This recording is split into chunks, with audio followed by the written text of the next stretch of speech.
Good afternoon, everyone, and welcome to our Sustainable Energy Week webinar. Before we begin, I will quickly run you through some key points.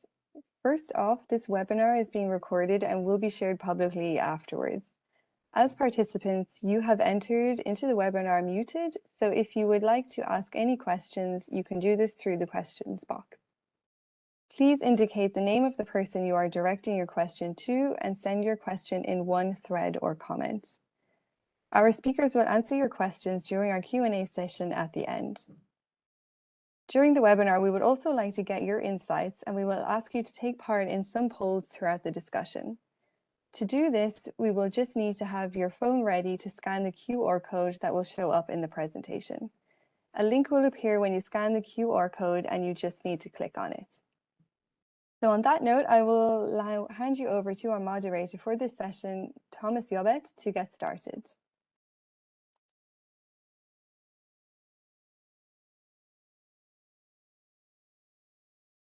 Good afternoon, everyone. First of all, welcome to this webinar, Energy Data for All. How access to energy data can drive the green transition and empower consumers. This session is part of the extended program of the European Sustainable Energy Week 2022. It's my pleasure to welcome you all and to moderate this session today. My name is Thomas Jobbet and I'm the Managing Director of Esmig. Esmig is the European Association of Smart Energy Solution Providers. Our members range from SMEs to multinational companies, developing and manufacturing devices, information technology, and services for multi-commodity metering, display, and management of energy production and consumption. In Esmig, members are all vendors, software, hardware, but there are no utilities. At Esmig, we believe that data access and sharing is paramount to reaping the benefits and full potential of smart metering. And I'm sure we will hear some interesting thoughts today on how we can break down the barriers on data access and sharing. Esmig is the lead organizer of this session today, but this session is co-organized with our friends from EuropeOn, SmartEn, and REScoop.eu.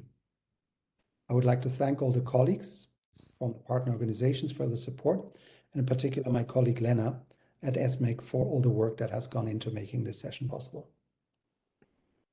The topic today is of crucial importance in the context of the green transition, but also in the unprecedented energy price and supply crisis, which is shaking Europe today.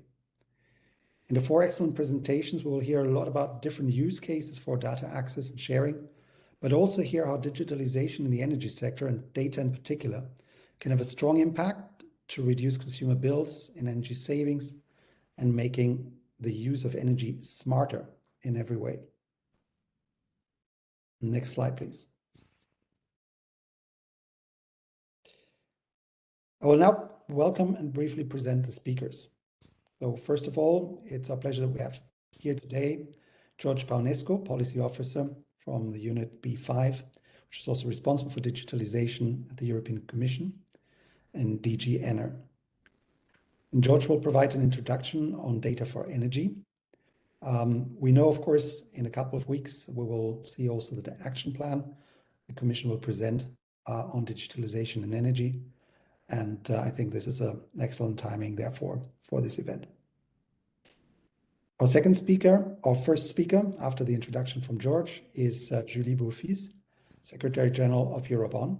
And Julie will present examples of data-related services developed by electrical contractors. The next speaker will be Irene Di Martino, Head of AmpX and member of SmartEn. And Irene will speak about data and flexibility, enabling asset integration through data sharing. Next will be Antonio Colino, who is the CEO of Plenitude Iberia and a member of ER. Antonio will present innovative data-driven solutions for consumers from energy suppliers. And last but not least, we'll have Roland Tual, Project Manager at REScoop.eu. And Roland will share with us feedback from a recent study on energy sharing in the EU.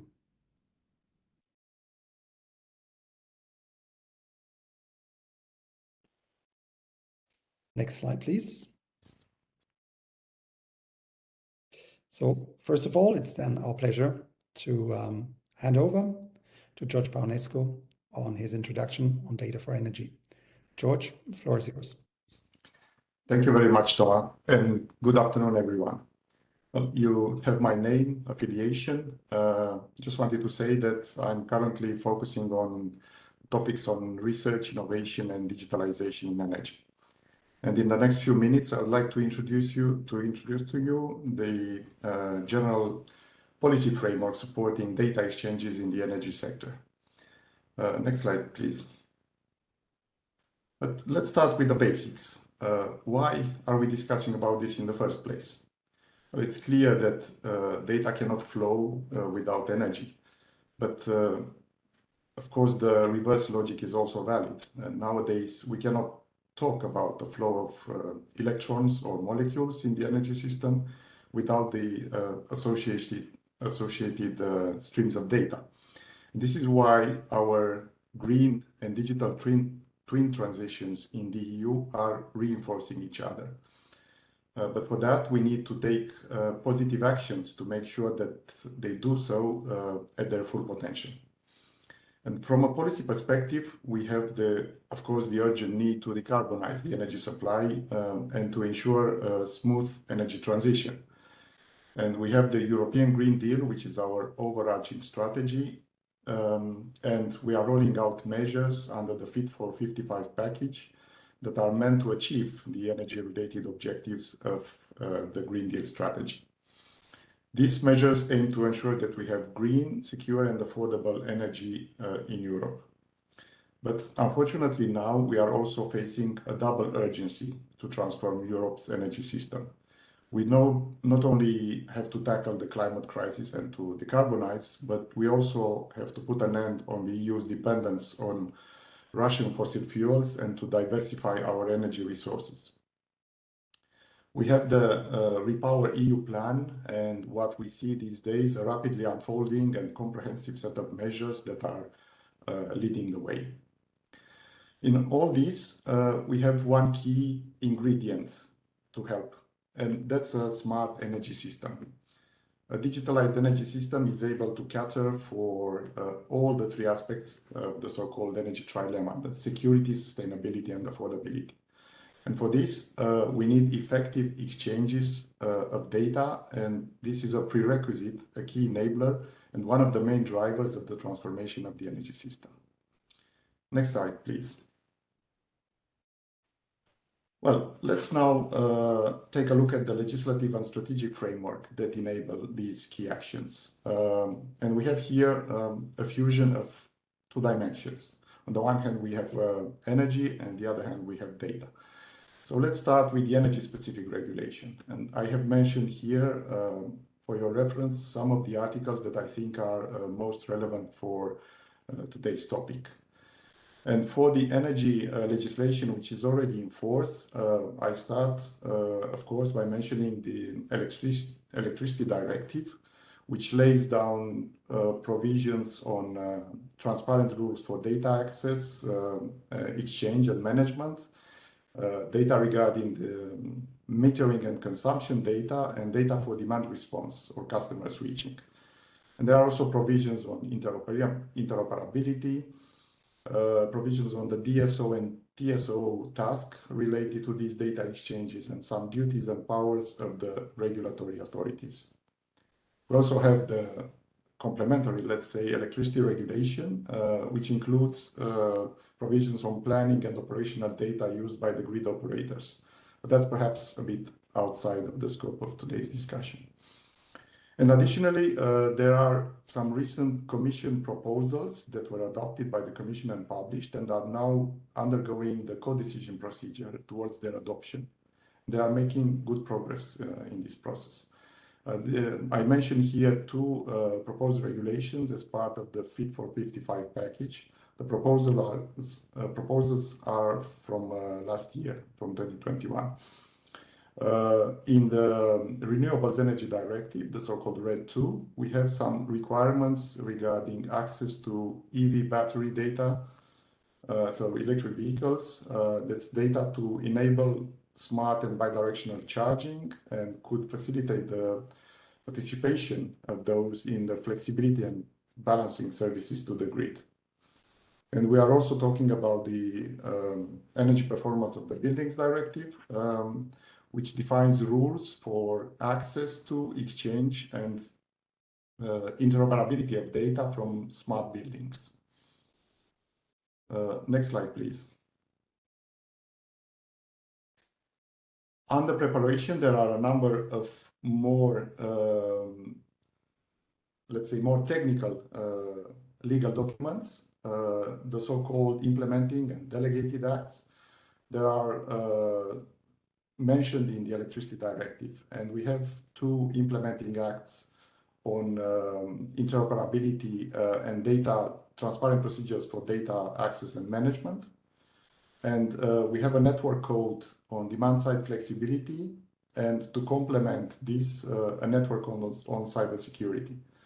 These are all instrumental for defining more detailed and more technical rules compared to the, let's say, higher level legal framework composed by the regulations and directives.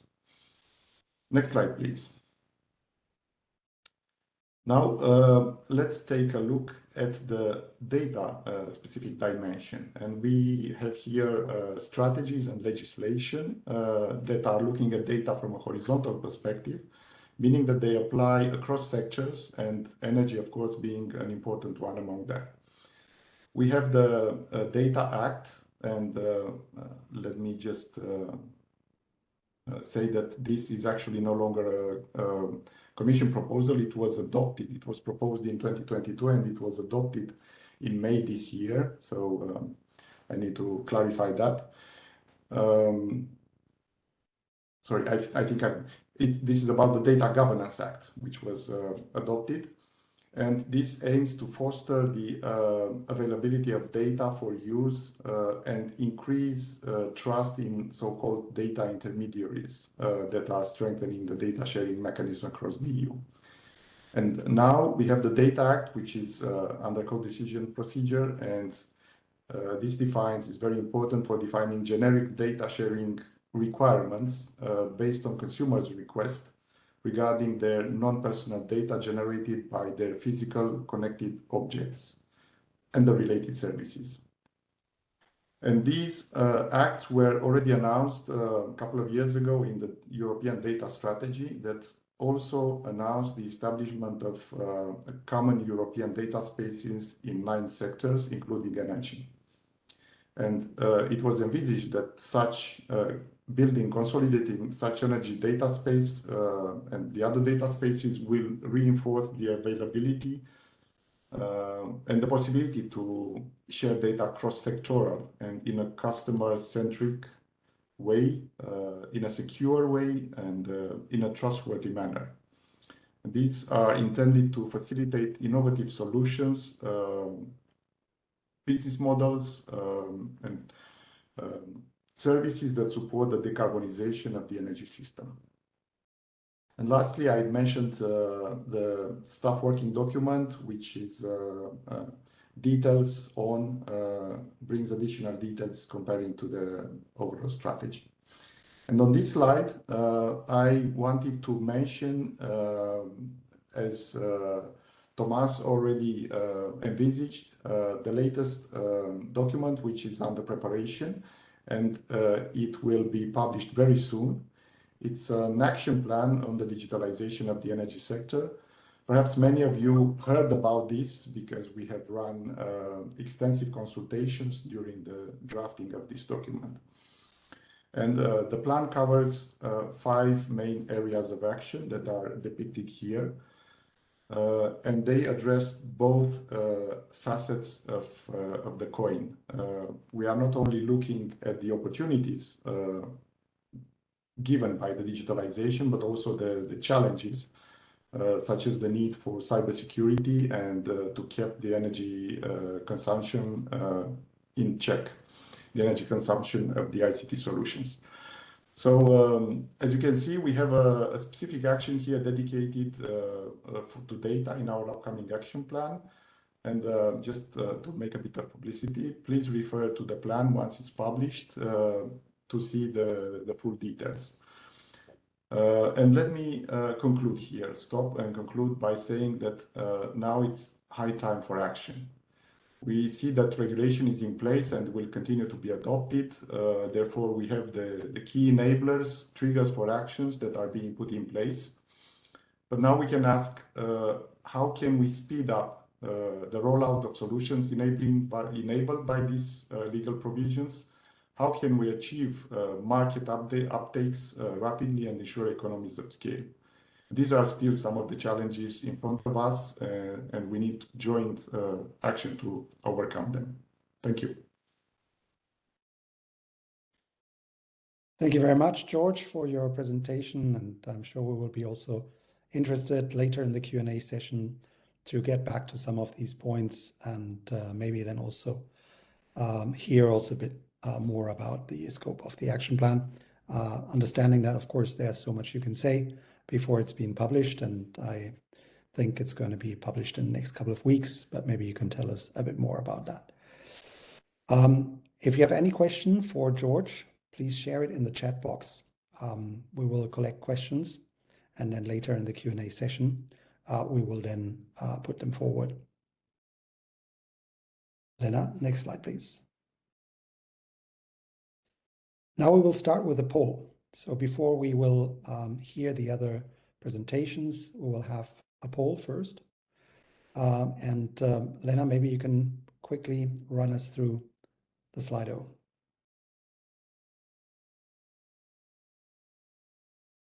Thanks, Thomas. If everyone could please use their phones to scan the QR code that you're seeing on the screen now. A link will pop up on your screen to click on it, and you'll be able to give us your feedback.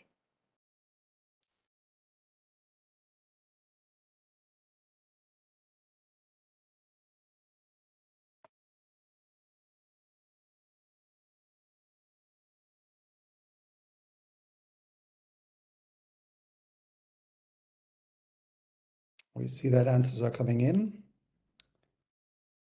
If you have not yet had the chance, scan the QR code on your screen. And then on your phone, you will see the answers, and please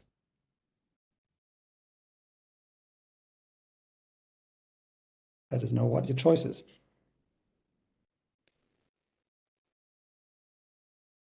I think we see a clear lead that every stakeholder should be part of strengthening the availability of and access to the use of energy data. Acting in partnership. I see still answers seem to be coming in. So last chance to scan the code and to vote before we close the poll.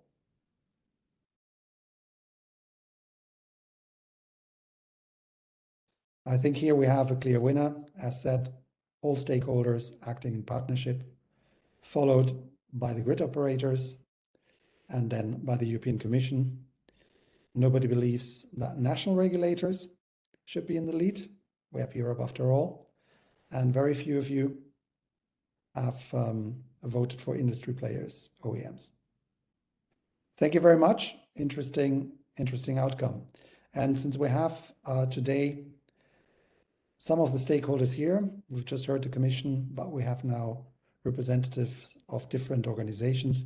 We'll be interested in hearing what they will have to say about this. So next slide, please. We'll hear first presentation on the examples of data-related services developed by electrical constructors by Julie Bouffis, EuropeOn Secretary General. Julie, over to you. The floor is yours for 10 minutes. Thanks. Thank you very much, Thomas. And just checking that you can hear me before I start speaking. Does it work? Yeah, we can hear you. Perfect. Okay. I prefer to check first and then start speaking and not the other. Okay, so thank you very much, Thomas, Esmig, for having us today. I'd like to move to the first slide, please. So yeah, maybe just to understand, from which end I'm talking to you today about energy data and providing a few case examples on this. So EuropeOn is the European Association of Electrical Contractors. Our sector is at the crossroads of the deployment of renewable electricity, construction, both residential and non-residential, industry, electromobility. But today I want to focus on construction and talk about energy building, building energy data, sorry. So we deal with the installation and integration of electrical systems in buildings, and therefore we are particularly well fitted to read building data, assess it, and suggest ways to improve the energy performance of buildings. So that's, I think, why we were invited to this panel. As we've seen with George's presentation, the EU is calling for a green and digital transition. And we also see that COVID led to new digital uses. And so the electrical contracting sector is increasingly looking at the services we can provide through data. Next slide, please. This is still a rather a new discussion for us here at EuropeOn. So I will base a lot of my presentation on the experience of our Danish members, Teknik Arbejdsgiverne, because they are particularly advanced on this matter. They have started a campaign, a national-wide campaign in Denmark, which is called Release the Data, Sleep Data Free. And so that's why I will use many examples from their experience, and I thank them for the support today. Next slide, please. So maybe, a general question: how can installers empower consumers to switch on the green transition while facing a tough winter? Well, that's a bit of a long question. What I really want to do here, connected with the topic of today's panel, is to intertwine buildings energy data with short-term and long-term issues, because in the short term, we need to see how can data help us in the expected hard winter ahead of us due to Russia's decision to cut gas supplies and energy supplies. And in the long term, we need also to look at how data can contribute to a successful energy transition. And of course, this all revolves around improving the energy performance of buildings. So if we can move to the next slide, please. So, well, a lot of information here is condensed, and I think that it's quite basic to everybody, but I wanted to go back to the basic for a second. What does data bring to consumers? And by consumers, I mean all types of consumers. They can be you and I, individual consumers, companies, public-owned buildings, and the industry more broadly. So data obviously brings a lot of information. If you can access to data, you access to information. It can be about the energy consumption of a building, ideally in real time, so that you have a clear understanding of the consumption. You can assess it, and just by becoming aware of your consumption patterns, you can start to act on it. Then there's all the information related to errors and faults, so that you know exactly how well or not well the system is running. And finally, you can also connect energy data with other kind of data, and maybe the most striking example is data related to weather, because depending on how sunny it is today, how cold or how hot it is, then you can see how to shift your consumption patterns. Information is great, of course, but then it has to be turned into power, into action. And so that's where electrical contractors come in. Once assessing the information which is made available to them, they can improve the energy management of a building, and then the benefits are quite obvious. I listed a few of them: avoiding waste, leading to lowering bills, improving energy efficiency, even flexibility. Ultimately, this also reduces the carbon footprint of a building. And this is all about just adjusting the system, but you can even go further. And what electrical contractors can do is to provide tailored recommendations for installations upgrades. So maybe switch from a fossil fuel boiler to a heat pump, install solar panels on top of the building, and that kind of things. Another interesting feature is what we call predictive maintenance. That's a model that we are developing more and more. So being able to identify when a fault occurs and only then fix it before it becomes a problem, so that you avoid unnecessary inspections and that you act in a cost-effective way when a problem happens.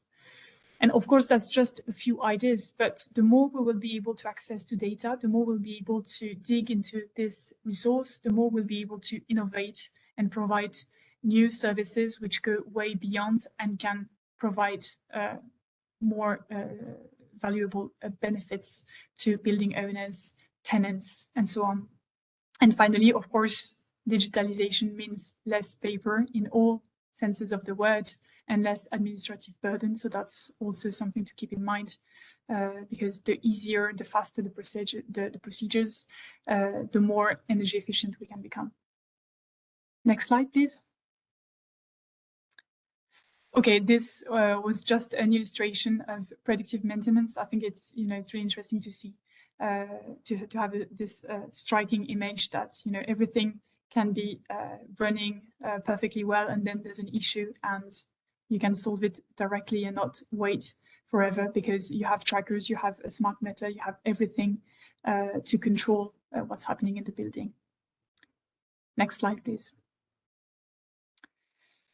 So we know about the potential. Actually, the Commission made a very interesting assessment and estimation of it. So just looking at EU households, the Commission considers that open data would lead to approximately 5.8 million tons of savings in oil equivalent each year.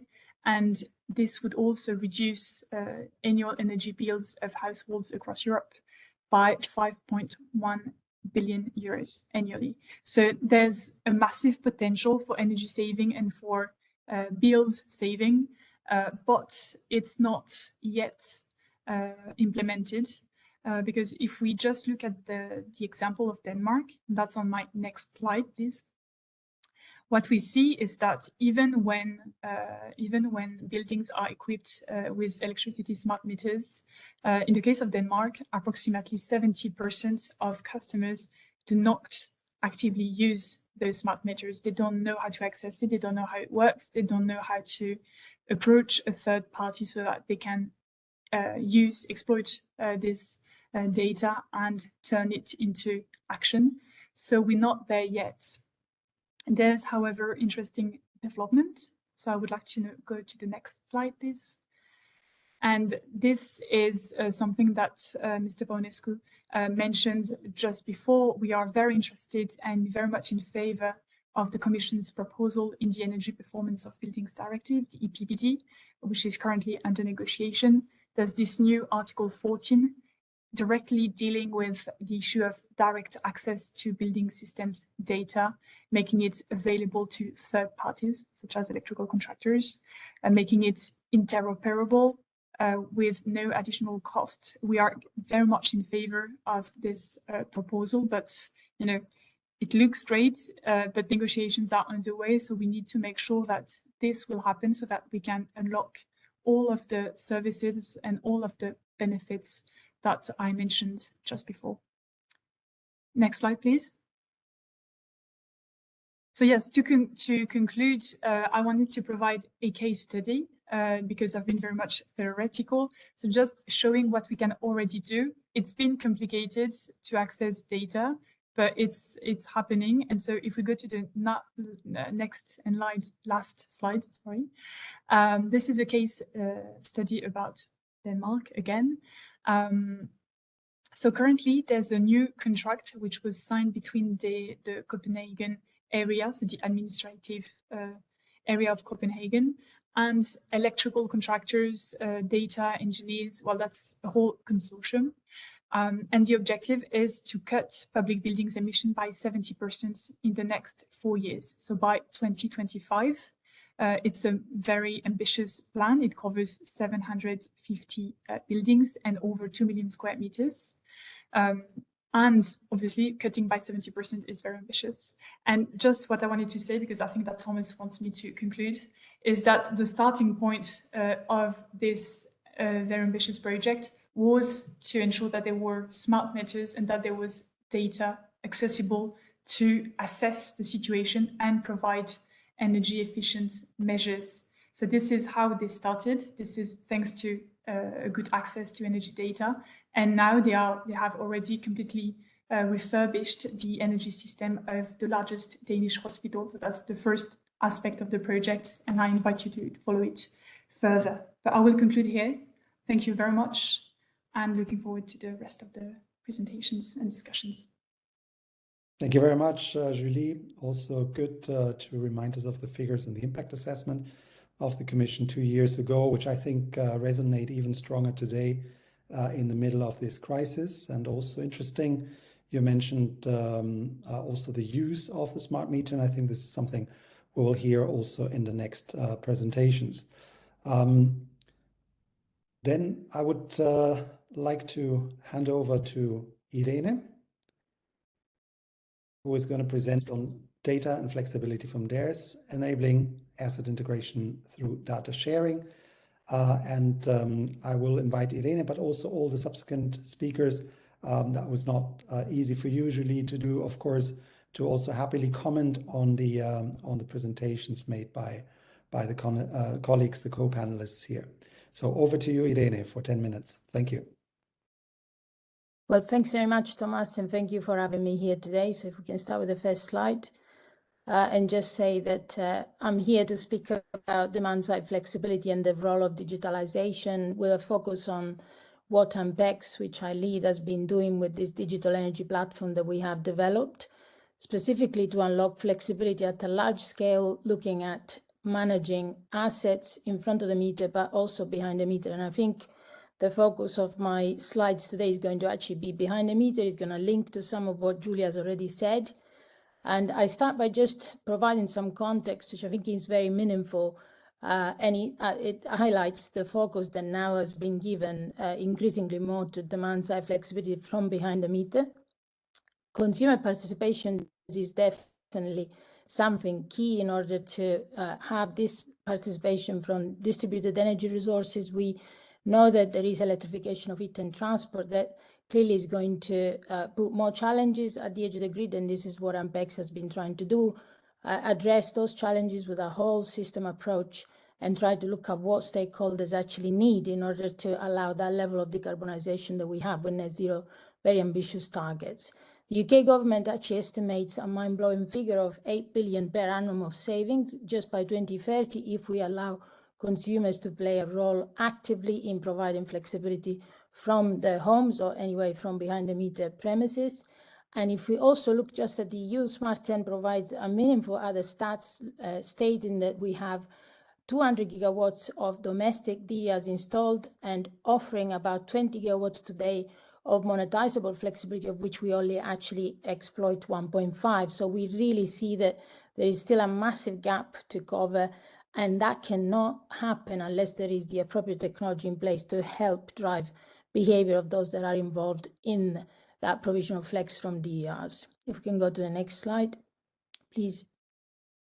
So one of the challenges that we gather, UpTake, talking to network operators in particular, is challenges around capacity. So we've got electrification of heat and transport is going to increase demand in the UK alone threefolds, just in order to provide to satisfy the needs of EV owners and heat pumps around homes. And if we look at a typical UK neighborhood with about 200 homes fed by an 800 kVA transformer, we can hypothesize, for instance, that we've got about half of those homes owning an EV. That equates to a load of 750 kVA, which means that basically that network is running at a significant overload. What can be done? Well, we know that there is time of use tariff available that has been used by now by a number of retailers. But if that is an unmanaged time of use tariff, it's just going to result in shifting the peak further down the line. So it's not going to address the overload. So we need advanced analytics in order to enable the management of the charge in order to avoid that shifting of the peak, which is only going to just postpone the problem further down the line. And this is what Ampex has been working specifically with a smart transformer that is about to go live on grid in the UK, and equipped with power sensors that is going to provide us with insights into the behavior of the LV network and ability for us to manage some of that challenge around capacity in the LV network specifically. So if we go to the next slide, please. So when we look at demand response specifically in the UK, we have an estimated 1 gigawatt of demand response potential compared to 60 gigawatt of demand.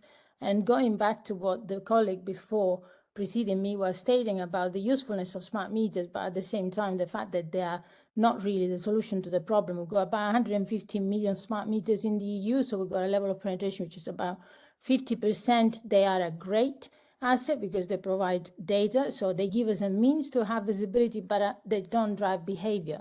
And we, Ampex is a technology provider that is very sensitive to the issues around the need to drive consumers' behavior. We need consumer engagement in order to unlock flexibility at a large scale, because incentives are definitely a way to trigger that engagement, but they're not the means to get a sustainable level of engagement. And that is definitely required when you want to unlock flexibility in a reliable fashion, but also for extended period of time. So scale is not going to be achieved just by leveraging the presence of smart meters alone. Next, please. So the answer to the problem from our point of view, and this is at the heart of our offering, not only for behind-the-meter flexibility, but also when it comes to the smart infrastructure upgrade, which is our smart transformer, is to have autonomy at the core of all our technology products. So autonomy is actually leveraging machine learning in order to have decision-making capability locally, to move away from reliance on human behavior, because we know that human behavior doesn't necessarily have consistency and repeatability, and that has to be avoided when you want to unlock flexibility at a very large scale. And what I mean by large scale, when we look at behind the meter flex and we look at premises, people's homes, we want to really leverage flexibility from all sources of consumption and generation.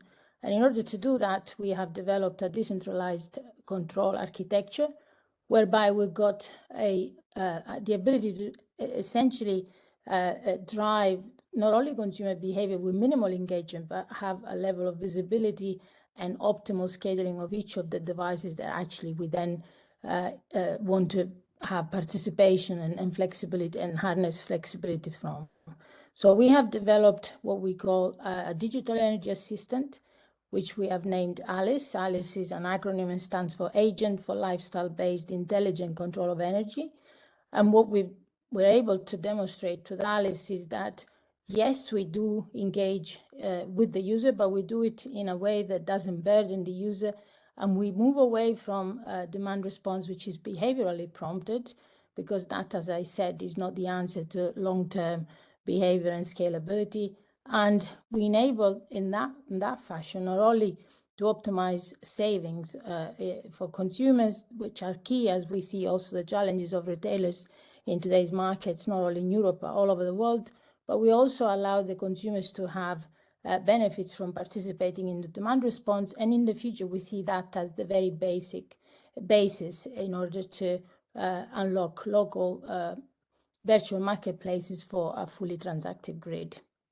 So this is where data comes absolutely into play, because without visibility of devices' behavior, without the user's behavior, that again relies on us understanding their preferences through data and us processing that data through proprietary analytics, compounded with the autonomy, with that decentralized level of control, we wouldn't be able to drive the level of flexibility that is required, that we were able to demonstrate that we can achieve through one of the trials that we actually completed successfully in the UK, sponsored by the Energy Systems Catapult in one of their cohort of independent consumers called the Living Lab. If we go to the next slide, please.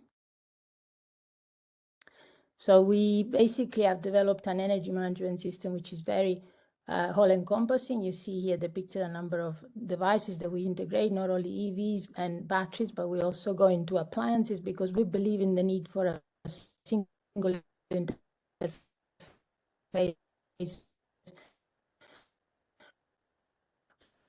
for consumers ease, but eyes of by the sector side.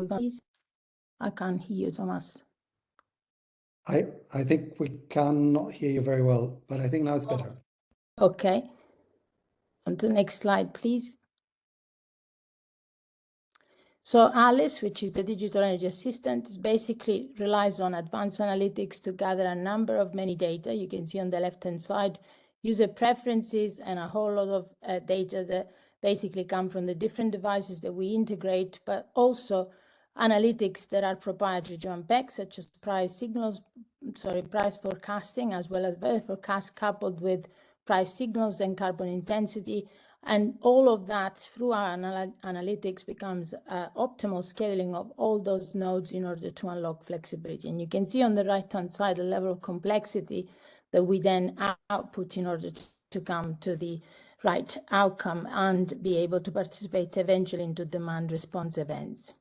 So we definitely rely on engaging the consumer, integrating in a very horizontal fashion with a number of devices, but ultimately having an optimal schedule that takes account on one hand of consumers' preferences, on the other hand of what the grid requires at any point in time, if there has to be a load shaping and a real-time load shaping decentralized control system architecture. On to the next, please. So these are some of the stats of our deployment behind the meter in the energy systems catapult Live and Lab. So 50 households of independent users, they had technology. They actually welcomed the user interface and the ease of interacting with our system. So we had a 8.5 out of 10 users confidence score, and through the data analytics and the autonomy, we were able to essentially schedule a number of many tasks that allowed us to load shape. And you can see the EVs were a part of it, but also appliances, which are not necessarily the biggest loads, but they're accretive, and they're also those that are at a large scale can also make a difference when it comes to responding to a need for shaping energy consumption. On to the next slide, please.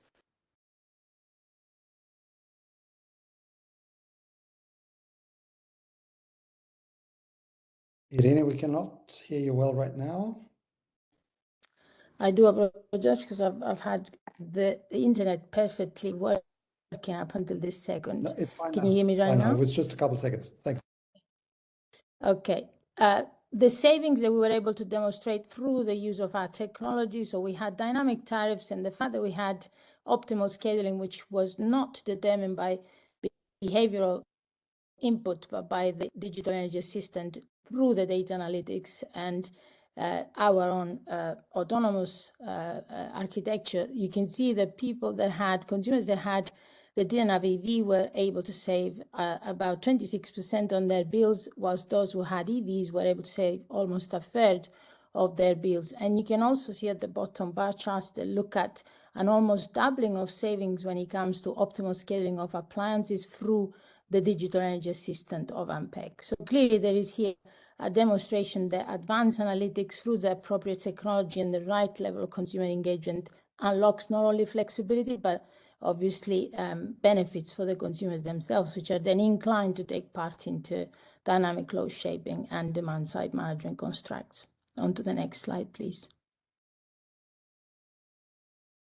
And so the demand response is interesting to see that, again, when you want to look at scale and unlocking that level of scale, but without burdening the user and not having to rely just on a prompt, which is usually a text message, we were able to demonstrate that even a short notice of 20, 14, 60 minutes, we had an engagement of about 33% of the tasks taking part into that load shaping, therefore being successful at demonstrating the ability to participate into demand side management or demand response. And even obviously, the longer the notice, you can see at the bottom, we had almost the entire cohort taking part into the demand side management construct. So again, technology and data analytics can prove successful if there is the right level of consumer engagement, as we have demonstrated here. On to the next, please. Just to conclude, I think here the emphasis is on the importance of data analytics in order to make use of that data, which goes back to, yes, it's an asset to have smart meters, but we need to go to a level of granularity which is fair, and we need to engage in the appropriate fashion with consumers. So demand side management is definitely one of the non-wire alternatives that is being discussed and looked at with interest by a number of stakeholders to provide a solution to challenges that accompany the decarbonization of the energy system. But consumer access data alone is not the solution. We need interoperability standards, but we also need the way to really interact with the consumer in a way to have their trust and their delegation of power for us to essentially load shape at a large scale through a large number of nodes behind the meter. And that is going beyond just the battery and the EVs, looking at also accretive loads such as appliances, and look at the entirety of the ecosystem behind the meter. Thank you for your attention, and I look forward to answering some of the questions from the audience. Thank you very much, Irene. Interesting. And I think we will also keep in mind the consumer engagement as an important keyword here. And I think this is something that will be also interesting then to discuss with other panelists and also get some questions. Again, inviting also everyone, all the attendants, to come forward with questions, but also happy for the panelists to come forward with questions to the other panelists that we can then answer later. So thank you very much. And then over to Antonio Colino, who will present innovative data-driven solutions for consumers from energy suppliers. Antonio, over to you. Okay, thank you, Thomas. You do hear me, no? Very well, thanks. Okay, so perfect. Thank you very much for this time.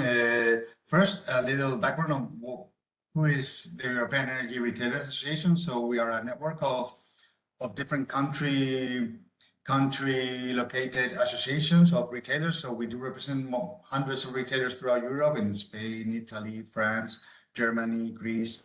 And well, basically in this sense, we are always providers of this type of services to the final customers. We are this last mile of the sector to the consumer, and therefore we're always trying to bring into the table the debate about what the consumer needs, how they see the market, and so on. In this sense, if you can go to the next one, Lena. Our first matter always is, what is a prosumer for us? What should we understand a prosumer? What is going to be this final consumer for us, and what type of services we can give them? And in this sense, we don't see that a prosumer is just production and consumption under the same point. It's not just this same guy relaxing with his cup of coffee there and just put some panels and then his life is just became a prosumer. For us, a prosumer is something much more deep. If we go to the next one, Lena, we understand a prosumer like a professional consumer. It's somebody that is not just sitting down there in a house with some panels. So for sure, one of the enablers of being a professional consumer, a prosumer, could be the self-production, but also there's a lot of things that a consumer can do. He can do demand response. We were seeing this with Irene showing us. They can have storage there. They can participate in energy communities. They can have electric vehicles. We also saw that before, and manage the charging. They can participate in local flexibility markets, or even they can give balancing services to the system. That is something very important. So it's much more than just putting some panels. There's a lot of things that a consumer will need in the future to be this prosumer, and it's a lot about trying to empower them to be able to commit all these tasks they have to do. If we go to the next one, it's not just this guy sitting down. It's somebody that is aware of his consumption and that it participates. Not a lot of information. It has to be easy, as Irene was saying also, but they need help for it. It's the same thing as when you have a legal problem, you look for a lawyer, or you have an energy problem, you need somebody to help you. It could be ADIS, or it could be other systems, but you need somebody to help you out. And of course, you see that there up there in red. Also, we understand that with big consumption comes big responsibility. So the responsibility of small domestic consumers in all this transition is not going to be so big as big consumption. They have much more to do, much more to receive, and much more to offer to the system. And it's also important that, well, we use data correctly to foster all these things, no? If we go to some examples in the next slide, not going to go a lot onto them, but I mean, we've been seeing different examples of how data is being used in different retailers throughout Europe to give services. We've seen this vehicle charging optimization, as also Julie was commenting, no, and shifting consumption from one moment to another and trying to avoid peak prices and saving money from that, and having customers receive special prices, saying, look, if you let us manage your charging point, we're able to make you save 100 euros a year, no? And sharing this savings, no, with the final consumer. Also, we're starting to see domestic balancing services somehow, and Irene was speaking about dishwashers. No, we have to have in mind that 100,000 dishwashers probably can give the same service to the system as a combined cycle somehow. So it's important that we aggregate all this info and we're able to make final consumers participate in the markets and also get some retribution for their service, no, and then improve, no, their invoice by, well, giving a service to the system. And even now lately there's a trend also on self-production virtual batteries, no, being able to measure what the surplus of a facility is and stock that within the DSO network. Now, at the end, we're thinking a lot of times about putting batteries also within beyond the meter and having within the facilities batteries, but we do have a huge battery system that is all the network we do have. And when somebody needs energy, another one has a surplus, in managing that with some way of virtual battery, it's starting to be something that is going to be very useful for final consumers, even sharing energy from one point to another point through the DSO network, and having his own virtual battery within the network. For all this, you need data. No, and luckily, what we are seeing at this stage is we still don't have all the data available, and then to perform this type of services, we need to duplicate. Meters, no? We have to add meters to be able to have all the information on the expected time, no? If we go to the next one, all these things are becoming even more important, no? Because we have seen in the last days that one of the main measures that the Commission is promoting in all the countries is about reducing consumption, no? So we do need to engage the consumer for this, and we need to have the data. The consumer and his energy advisor or aggregator or retailer needs to have the information to be able to help them out to work on and reduce this energy as it is expected, no? If we go to the next one, unluckily, for a long time, there's been a huge asymmetry in the system between what the consumer gives to the system with this smart meters and what he receives, no, from the system. At the end of the day, now this is starting to change, no, and all the ones we are here are, I think we push for a movement where there's more symmetry here, where a consumer not only gives all the hourly curve, even instant power consumption, even remote management, and with all this, the system has a lot of complex mechanisms to balance the curves and be able to settle the market and make the liquidations, everything. Then all this info comes back to the retailer, and basically the customer receives a 1 month invoice with one value of what he had as a consumption for the last month. And this traditional asymmetry has to change, no, to be able to have this engaged consumer, no.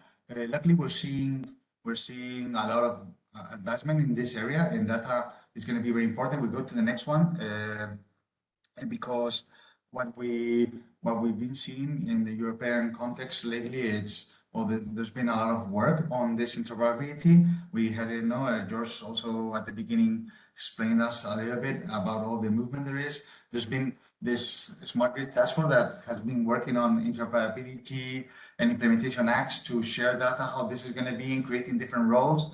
And luckily, finally, we do have a role, no, within all the metering. We were in the first poll speaking about who should take the lead on this. And what is important is to have a role within all this data, that it's an independent party somehow integrating all the metering data and putting it to all the eligible parties. And eligible parties are the retailers, but the aggregators, but the customer, and the DSOs, the TSOs. So all the eligible parties should be able to have the info at the same time. It's so important for the DSO having the info to balance the local flexibility, as for the retailer to help the consumer save energy or share it with another facility or charge his electric vehicle in a better way, or even participate in the balancing services. So finally, we do have probably an implementing act where we're going to be able to have this independent party created, no, as a metering data administrator that also has worked in other countries, no. And just to conclude in the last statement, at the end of the day, as I was saying before, no, there's a lot of services that are being given by retailers to final consumer, but a lot of them, or a big part of them, always imply putting other meters, and that's not efficient for the retailer. It's not efficient for the consumer that finally has to pay more for a service when he already has a very good meter. Manufacturers of meters have been getting better and better, and the meters now generate a lot of information, and all this information that is generated, I mean, okay, it's a smart meter, but it will not be smart if all this information that is being generated ultimately empowers the consumer to be an active player, no? And come from this guy having a coffee to somebody much more aware of his consumption and active in the market, no? And that's it from my side. Thank you. Thank you very much, Antonio. A nice quote at the end, a bit provocative. I think also some food for thought, and we've seen that before when it comes to active use of meters, empowering, changing behavior. I think we have a thread running here through these presentations. And I think this is something that's important to address. And we all, of course, know that it has also to do with the topic of today, with data access and sharing, and how we can make sure that also all energy market participants have the data in order to offer also consumer solutions. So thank you for this presentation. And then we have a last presentation before we go over to the Q&A session and the debate. We're running a little bit over time. That's always, of course, the fault of the moderator. But I would then still ask everyone, and also here our last speaker, Roland, to keep to maximum 10 minutes in your feedback that you're going to share from a recent study on energy sharing in the EU. Over to you, Roland. Okay, thank you very much, Thomas. Hi, everybody. So after these great presentations on some technical aspects of these innovative services, I like to take another perspective on these data-based energy services. I'll talk to you about a recent report that we've published, and that relates to the regulation. So that will be a legal perspective around energy sharing or collective self-consumption beyond the building. Next slide. So I represent REScoop.eu. We are the Federation of Citizens Energy Cooperatives. These are citizens that are involved in both renewable energy or energy efficiency initiatives, which are basically the two pillars of the energy transition. We are a federation of more than 50 members that also have so we have federations and individual members representing altogether a bit less than 2,000 cooperatives, and this altogether represents 1.2 million citizens. Next slide. So jumping right into the topic, this is a quote from the Internal Energy Market Directive that summarizes part of what is electricity sharing. It is about enabling members or shareholders of an energy community to be supplied with electricity from generating installations within the community without being in direct physical proximity to the generating installation, and without being behind a single metering point. So we are indeed talking about a data-based service where the main challenge is to decouple the metered energy from the invoiced energy. So a single energy consumer may have two two energy suppliers, if I may say. One would be his traditional supplier, but another one would be his community and the electricity that he partly owns together with his other community members. Next slide. As I just mentioned, we have published a recent report related to this. We've analyzed 9 different EU countries plus the UK. Well, actually, it's a bit cheating because there are 3 of them who have not implemented much. So it reduces to 7 frameworks that are thoroughly analyzed according to 5 key aspects. Part of it is strictly legal. Other one is to look at roles, then to look at technical aspects, then the economics of energy sharing in these different countries, and the availability of information. We've concluded this report with 19 recommendations and takeaways based on comparison of what's happening in these countries. And I will now walk you through some of the conclusion of these reviews. Next slide. So, as I mentioned, I will quickly mention for each of these sections what we've been reviewing and then jump into the conclusions. As I said, there's a legal part, which is key aspects of energy sharing regulation, where we've been looking at what is the main objective of the legislator related to energy sharing, where are they with the energy community dispositions, where are they with the energy sharing dispositions, and what are the interaction between the two aspects. Good news is that the distinction is preserved in most countries. Next slide. So first takeaways, as I mentioned, some countries have not done their homework yet. It's the case for the UK, well, which is not binded by EU law anymore, but it's also the case for Germany and the Netherlands, where the framework is missing for energy sharing. Portugal still have a bit of a blur framework as well. So yeah, despite the fact that the deadline for implementation is met, energy sharing is not possible in these countries. Also, interestingly enough, the relationship between energy communities, which is a type of entity that is mostly based around its governance, and the energy sharing activity, which is different. This relationship varies a lot from one country to the other. In Belgium, it's very strictly following the directive, and only renewable energy communities can perform energy sharing. In Italy, it's a broader list, which involves other actors. And in Spain, there's no need to have a legal entity, so any type of actors can perform energy sharing. Next slide.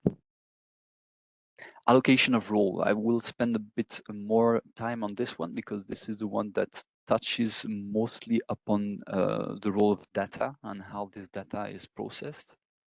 So I have a bit more slides on this one, and I will probably have to shorten the other ones. So we've been looking at basically the role of the supplier, of the energy sharing organizer, and of the DSO. Next slide.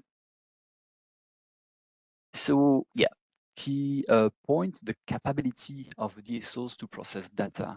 We've seen that they came as a second one in the ability to implement a smart energy system in the pole, and they can be also a bottleneck in the implementation of these services. In Spain, for instance, which already has quite some experience on this type of activity, the administrative management of DSOs related to implementing energy communities is leading to significant delays. Basically, when as a consumer, you submit a form to set up an energy sharing initiative, it may take months before you get an answer, and you'll have to go to your DSO several times to know what's happening.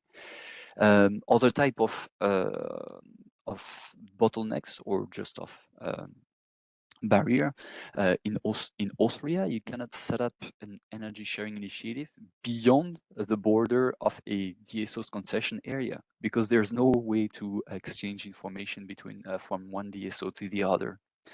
So in order to implement this, making sure that the DSO has a way to process the data and to, according to also the geographic of possible energy communities, is key information, is key requirement. Next slide.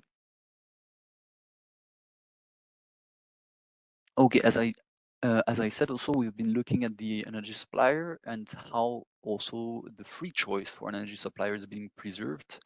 In most countries, this is possible to keep different suppliers for an energy community.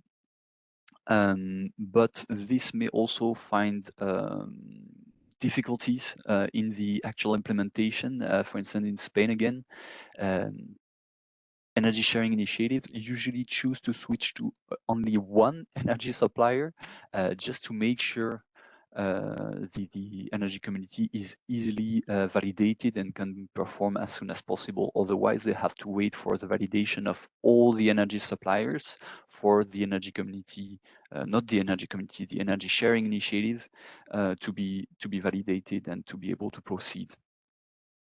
So, well, in Spain, as we've seen, there's no need for a legal entity. Other countries, there might be one, and a way to avoid that is to make sure that the energy sharing initiative representatives is being sent the data directly. Next slide. And finally, on this topic, counter incentives for suppliers. This represents an administrative burden for suppliers who need to handle additional data and to deduct the self-produced energy from the actual bill. It also represents very obviously a loss of revenue for these suppliers who see competitors related to the production. So they see the number of megawatt hours they sell being reduced. And finally, in France also, they are responsible for collecting taxes on the self-consumed energy for the national treasury, which may represent an additional burden. So maybe monitoring of these counter incentive and clarifying how substantial they are could be a good, nice activity for national regulatory authorities. Next slide. I will quickly go through the other aspects, so technicalities. I won't go into the detail. Next slide, please. A key takeaway, I'll just take the first one, is that the geographical perimeter is something that works the best. In most countries, it's a reference to the substation, to low-level, medium-level substation. In Spain, they also have the opportunity to use a 500-meter perimeter, and this is the only one that is being used. Next slide. The economics, well, few aspects we've been assessing. I won't go through the details again. Next slide. Okay, but there's a lot of things that are being performed in the different countries. In Spain, the electricity that is being self-consumed by the whole energy sharing initiative is considered as if it was self-consumed by a prosumer itself. So there are no tax and levies and there are no grid fees right now. And in Italy, you still have grid fees and tax and levies, but you have two types of premiums on the energy that is being shared, one for the grid and one that is just a premium non-shared energy. And to the contrary, in Flanders, for instance, there are no incentive at all, so it limits the economics of the activity itself. Well, concluding slide, next one, please. Just to tell you that the report is available on the REScoop.eu website. I've sneaked in the address here, and you may address me your question later on today, or even through the website itself if you want to have a look at the report. Thanks a lot. Thank you very much, Roland. And I think just a quick question from Julie here. What is the largest perimeter in Europe for RECs, or even other countries which did not set a limit? That's a quick question. There are indeed such countries who didn't set a limit. Well, as I said, in Flanders, in Belgium, Flanders, there are no limits, but there are no incentives either. So this is a way to look at it. I think also about countries like Poland, the limit is the DSO area, for instance, so it depends on the area of the DSO itself. Okay, And, thanks. yeah. Thanks, Roland. And then we will move to the next slide. And here again, time to have everyone's thoughts. This time is not a slider poll. We have a slider poll at the very end, but this is time to hear your thoughts. Lena, maybe just introduce this next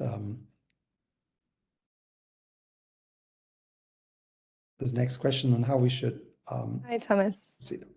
It's the same process as before, everyone. If you can just scan the QR code with your phone, a small link will pop up and you can share your thoughts through a little comment that will provide your feedback to us. So please go ahead. We're happy to hear your thoughts.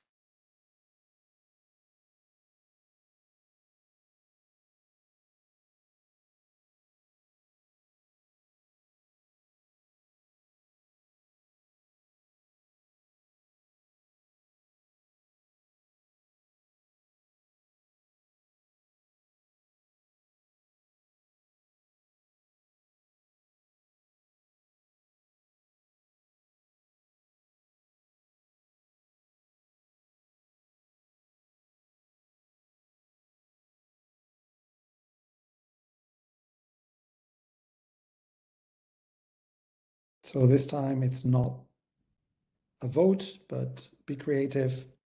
Think about use cases for data exchange, which should be developed with priority and should be sorted at EU level.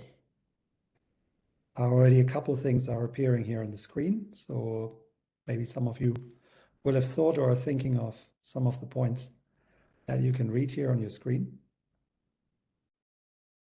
But I'm sure there are other use cases that you would be thinking of. So we keep it open for a little while.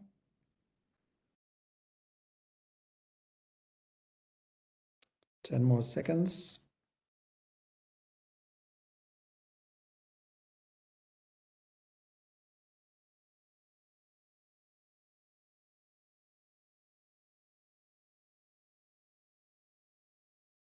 I see someone is still typing. Someone else is typing, but we will then soon close this poll.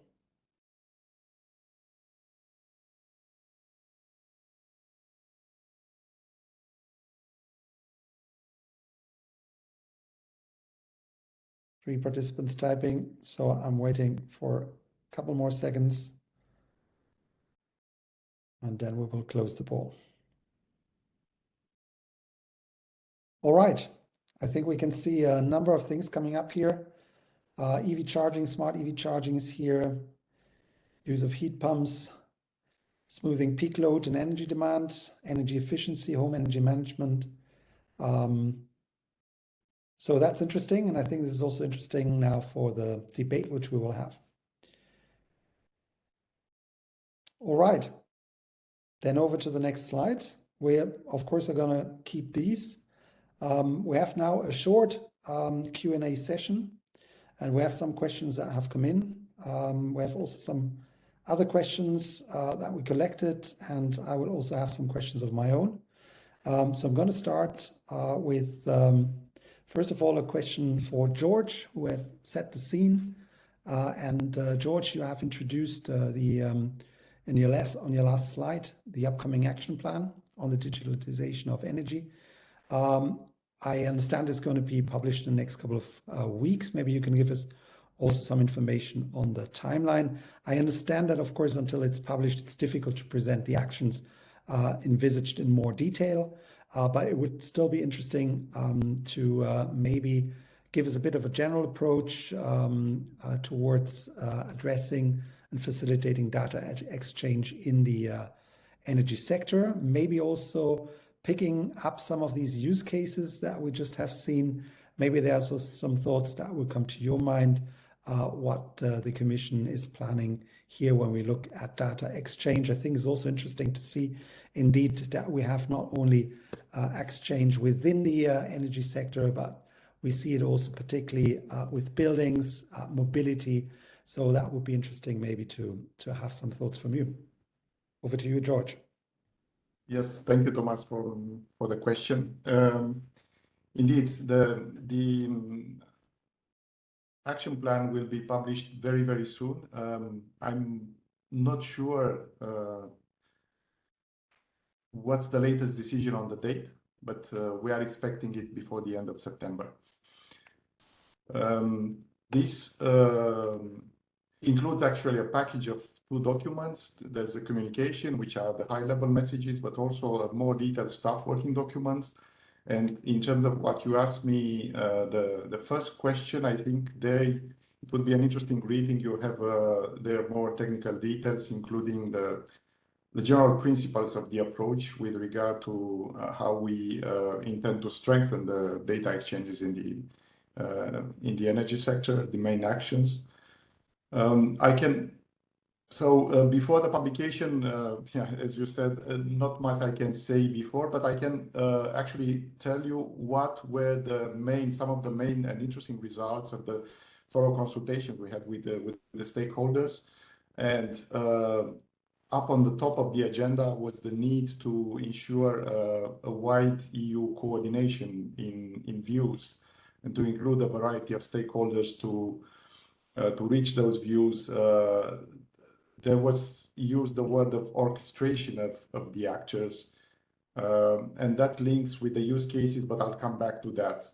The need to exchange best practices between the member states and to look at a certain level of harmonization of the legal frameworks, and I think this was mentioned today, was transparent in the presentation, especially the previous one from REScoop.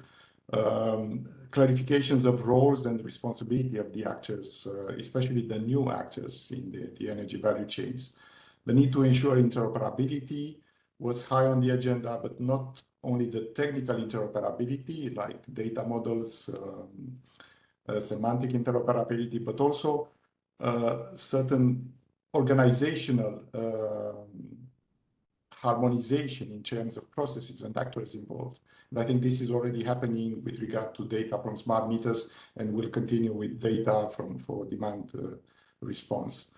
And to have a use case driven approach, so to look at what are the business driven drivers there and the technical drivers, who are the data actors, what are the data flows, what it makes sense. So when we say data, we have a variety of data, and there are specific use cases with specific detailed specificities, and to strengthen the cybersecurity. So those were things were high on the agenda. We heard them and we are addressing them. And with regard to the use cases, I don't want to be too long. What I saw now, it's very close to what we, very, very close, almost a perfect match to what we'll propose. And what we see, at least in my opinion, there are 2 a bit different levels. We have data exchanges in the operations of the grid, which started well, are continuing well, are more mature. We saw the need in the first poll of grid operators to be involved, and they will continue to be involved. But what is bubbling now is data at the edge of the grid, where we have new players which were very well presented today, new business models that need helping, and whereas there's a clear need of coordination among many different actors from many different sort of sectors and coming from business backgrounds and with different business models. And we intend to facilitate that. I think I'll rest here. I don't want to take too much with only one answer. Thank you. Thank you, George. Interesting to hear from you and also to have your reflection on the different examples presented here, but also on the use cases. So we're looking forward to the publication of the action plan shortly. Everyone is probably very familiar with this, and we'll stay tuned. I would then have another question, which I think is a question that Irene could answer, but maybe also others. I would also maybe want to hear Antonio's view here. Is what do you think is the biggest sort of hurdle to allow the use of data that you've been also speaking about to fully unlock demand side management? So what are the hurdles here in terms of use of data? Maybe Irene first, but would be also interesting to hear maybe from others. So from a technical point of view, I think I briefly mentioned during my presentation, we consider the biggest hurdle the interoperability standards. We need to have ways to integrate assets. And if we have interoperability standard that allows that integration to be broad and to not rely necessarily on bipartisan agreements, which are obviously much more, committing, engaging, complex commercially, not necessarily technically, but then they require agreements between parties, and that obviously lengthens timescales and doesn't make it easy for us to deploy these energy management systems. They enable scale. So that is definitely from a technical point of view, but there are already parties engaged in order to get to that. In the UK, BEIS has been working with a working group on that, and it's not only in the UK that we see an awareness towards the need to overcome that problem. From a non-technical point of view, we believe that is the consumer engagement, and this is why we've developed our own UI, and we are trying to demonstrate that if you account for user preferences, but you rely on technology rather than on behavior to enable that level of control of the loads, then that's the only key to unlock scale when it comes to demand response. Okay, thanks. Just a quick question to follow up, because since you're, of course, very familiar with the situation in the UK. In the UK, smart meters were rolled out and consumers got a home display, which is something that has not happened in other countries in Europe. So there's, of course, the meter, but then there's also something consumers have in their home, which shows them a bit what's happening. And you say, I mean, even now in times of high prices, do you see that this is something that where there's more interest that is somehow driving consumers also to better manage their own energy? Well, again, on one hand is the trigger for the consumers to act on that, because there is an even greater drive if they've got visibility of how high the energy consumption and the costs are, but there needs to be a way to help them. So this is what having technology that allows the adherence to dynamic tariffs on one hand, or even the optimal scheduling according to price signals and other things that otherwise consumers have to be literally burdened with having to act according to a set of circumstances that keep changing and drive their behaviors in a non-sustainable, non-repeatable manner. So I think the visibility is definitely a good thing, but there needs to be something that allows the consumer behavior to be driven according to a number of constraints that need to be optimized against. Absolutely. And also, I think what is important here, Antonio showed us this nice picture of someone relaxing on the sofa with a cup of coffee. And we all know that, of course, in the end of the day, also the consumer is not going to look at this app or this home display and take action, but we want to have systems that are automated. We want to have algorithms, of course, with the consent of the consumer, but which in the end of the day are going to manage that. So that's... And I would highlight, sorry, Thomas, I just pick on something you said, which is very important. The full automation is something that, of course, is in every offering these days across the market, the sector, when it comes to visibility and enablement of flexibility, also in front of the meter, of course, that leads the behind the meter. But it's the autonomy that really is something that enables that level of load shaping away from having to prompt consumers acting at any point in time. So we need to really rely on decision-making capability that moves away from the action of human beings. Absolutely. No, thank you for that. And maybe then over to Antonio, since we were talking also about smart meters, and we had in Europe the target sort of to have 80% a rollout of smart meters by 2020. We're lagging definitely here. In many member states, it's well below 80% today, even much less than 50% in many. But Spain is an example, one of the, I think it's 8 member states in total where the rollout is at between 90 and 100%. and almost 100% in the case of Spain. So very advanced in the smart meter rollout. But has this, in your experience, Antonio, also led to a better experience with data management and access? Well, yeah, indeed. We are one of the countries that this development was done very early and very fast. I think more because, I mean, it was soon seen that data was going to be one of the businesses, no, or one of the most important information for the future. So DSOs were very fast putting smart meters, probably with all of them done by PLC, by power line connection. So it was in some way only accessible through their own network to these meters. And what we have in Spain throughout for a lot of years that we did have smart meters that were very smart, but as I was saying, at the end, they were only used for invoicing once a month to the final customer, no? Now, this is advancing, you know, what we do see now, going back to the initial question also about the hardware, is that the issue is that as it is something that it's on a hardware technology that depends on the DSO, you need to or either add an equipment to be able to access the meter or have some type of interface with every one of the different DSOs. No, that's why we were defending always that building a data hub will be the key to unwind all this. No, have an integrated data hub with independent party, and this is seen in Spain. It's actually I mean, a good anecdote, because as this is going to be so important for the future, we actually, all the directives about data hubs and all the how this is going to be managed are still not even written completely and are not transposed in the countries.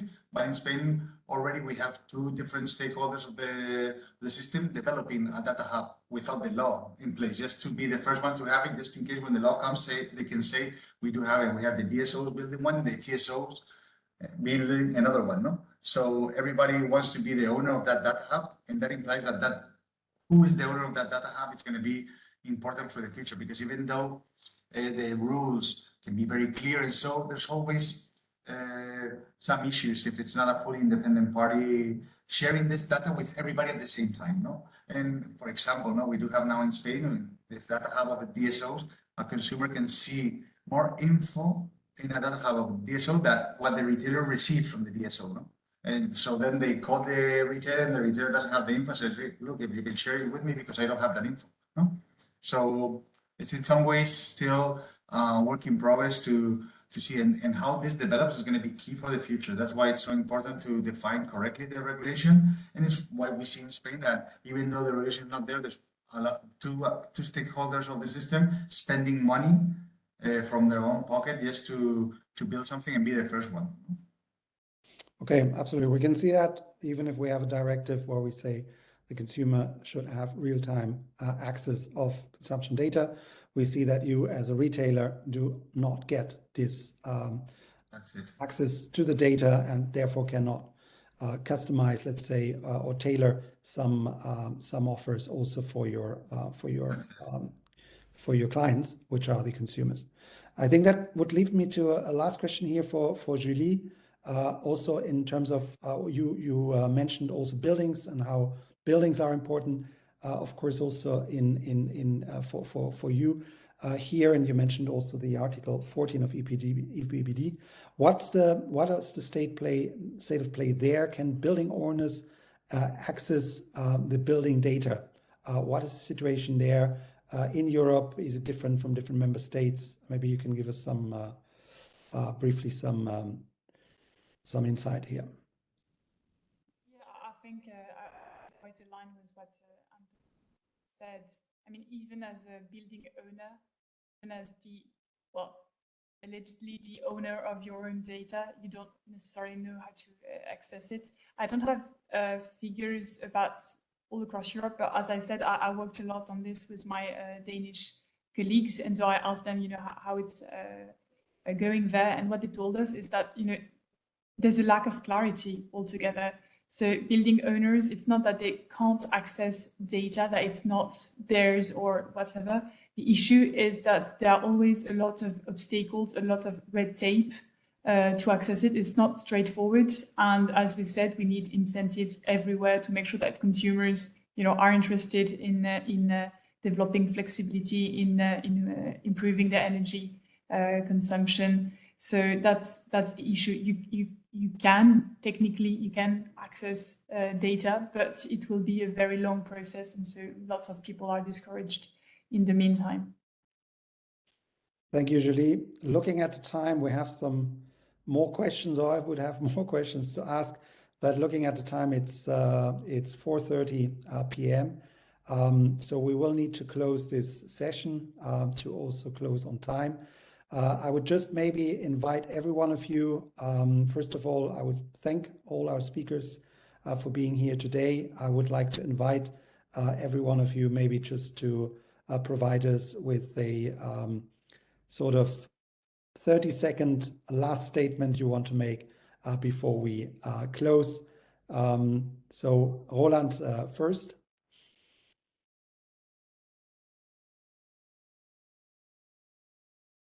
30-second statement. Have a look at our report. It's great. Thanks, Roland. Then over to Irene. I didn't mention, but I think I should have, the cybersecurity and data privacy and protection is clearly another, there are clearly another two elements to take account of, and not to underestimate the challenges around those when it comes to behind the meter and consumer engagement. Thank you, Irene. Antonio? Well, we'll go back to this statement. No, smart meters are not smart if all the info they are producing is not used to empower consumers and available for all the eligible parties of a consumption point. No? Thanks, Antonio. Julie?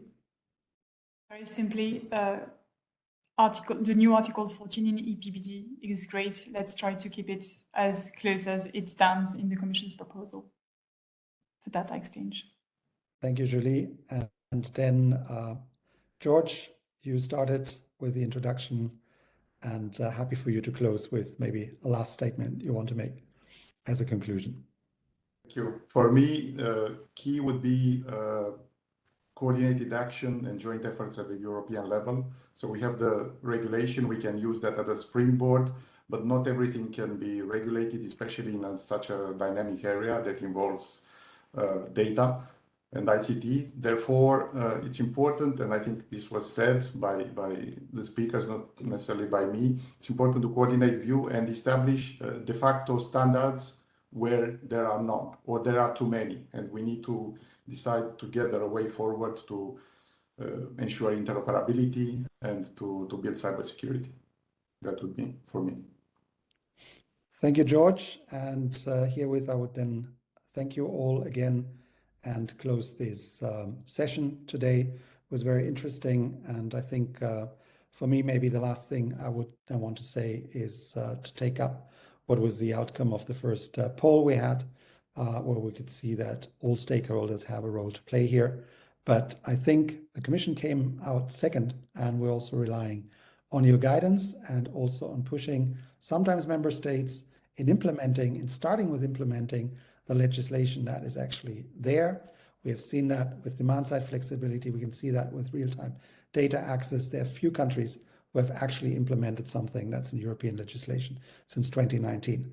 And I think also in the context of the transition, the dual, as Julie said, green and digital transition, but also in the context of the current energy crisis, this is more important than ever. So thank you very much. Thank you for being here today, and looking forward to engaging with all of you very soon. Thanks, and have a good rest of the afternoon. Goodbye. Thank you. Bye. Thank you too. Thank Goodbye. you. Bye-bye.